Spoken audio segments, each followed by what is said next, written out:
Perkenalkan, nama saya Sinta Widaningrum. Saya dari Prodi Akuntansi semester 4, Sekolah Tinggi Ilmu Ekonomi Genderas. Di sini saya akan menjelaskan jenis-jenis pemasaran.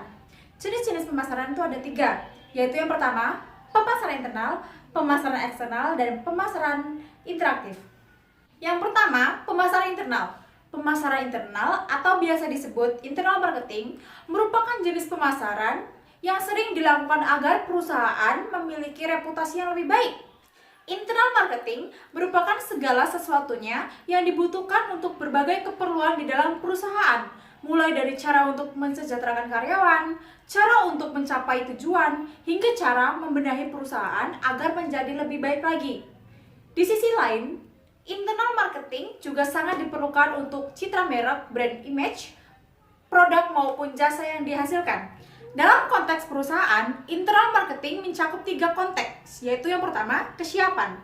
Setiap karyawan harus memiliki kesiapan dalam melaksanakan pekerjaan masing-masing. Contohnya, ketika hendak bekerja sebagai supir, tentu supir itu harus memiliki SIM dan memiliki kemampuan mengemudi yang baik.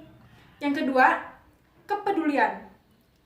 Peduli terhadap sesama karyawan dan pelanggan, sebab salah satu kunci sukses dari perusahaan adalah kepedulian. Hal ini harus dimiliki oleh setiap karyawan, maka semakin besar pula nilai pengabdiannya terhadap perusahaan. Yang ketiga, pelayanan. Karyawan harus mampu memberikan pelayanan dalam memberikan informasi yang sistematis dan mampu memiliki minat masyarakat untuk menjadi pelanggan tetap. Yang selanjutnya, yang kedua adalah pemasaran eksternal. Pemasaran eksternal sangat penting bagi perusahaan. Pemasaran eksternal dapat mengukur program pemasaran yang efektif, mengukur kinerjanya dengan kinerja pesaing, atau menyesuaikan dengan perubahan lingkungan. Pemasaran eksternal sama halnya dengan lingkungan teknologi. Teknologi itu sendiri mempengaruhi kesempatan pemasaran, yaitu yang pertama, produk yang baru. Contohnya, MP3 player. Sebelum ada MP3 player, dahulu kita sering menggunakan disc player atau kaset player dengan ukuran yang lebih besar dan kapasitas yang terbatas. Yang kedua, proses yang baru. Contohnya, internet. Internet terhadap komunikasi. Dahulu, sebelum ada internet, orang-orang dahulu tuh sering menggunakan surat untuk berkomunikasi dengan orang lain. Lalu kemudian muncul email. Dan email ini lebih populer dibandingkan surat. Email lebih praktis, cepat, dan murah. Selanjutnya, di sini saya akan menjelaskan proses riset pemasaran. Proses riset pemasaran itu sendiri yaitu sebuah kegiatan atau tahapan yang dilakukan dalam melaksanakan riset pasar. Kegiatan dalam tahapan ini yaitu seperti yang pertama, penentuan masalah, yang kedua, perumusan teori, yang ketiga, formulasi desain riset, yang keempat, kegiatan lapangan dan pengumpulan data, yang kelima, persiapan dan analisis data, yang keenam, pembuatan laporan dan presentasi. Tahap yang pertama yaitu definisi masalah.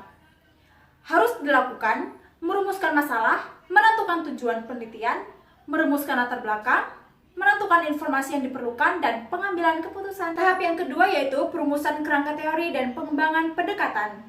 Perumusan kerangka teori dan pengembangan pendekatan dilakukan kegiatan formulasi lebih terperinci dari tujuan penelitian dan kerangka teori. Tahap yang ketiga, formulasi dan desain riset. Di dalamnya termuat secara rinci prosedur untuk pengumpulan data, cara menguji hipotesis, kemungkinan menjawab terhadap pertanyaan. Kegiatan yang dilakukan pada tahap ini diantaranya, yang pertama, analisis data sekunder, yang kedua, penelitian kualitatif, yang ketiga, metode pengumpulan data kuantitatif, yang keempat, definisi informasi yang dibutuhkan, yang kelima, cara pengukuran, yang keenam, desain kuesioner, yang ketujuh, proses pengambilan sampel data dan sampel size atau ukuran sampel, yang kedelapan, rencana analisis data. Tahap yang keempat yaitu kegiatan lapangan dan pengumpulan data. Bisa dilakukan seperti wawancara, surat, dan bisa menggunakan fasilitas lainnya, yaitu contohnya internet, perpustakaan, majalah, lembaga-lembaga, dan sebagainya. Tahap kelima, persiapan data dan analisis data. Persiapan data meliputi editing, coding, transkrip, dan verifikasi masing-masing data tersebut dimasukkan ke dalam komputer. Dan selanjutnya dilakukan pengecekan kembali dan kemudian data disusun. Tahap yang keenam, pembuatan laporan dan presentasi. Dilakukan presentasi untuk menjelaskan apa yang sudah dilakukan dengan menampilkan dalam bentuk tabel, diagram, gambar, sehingga manajemen dapat memahami secara jelas dan gamblang.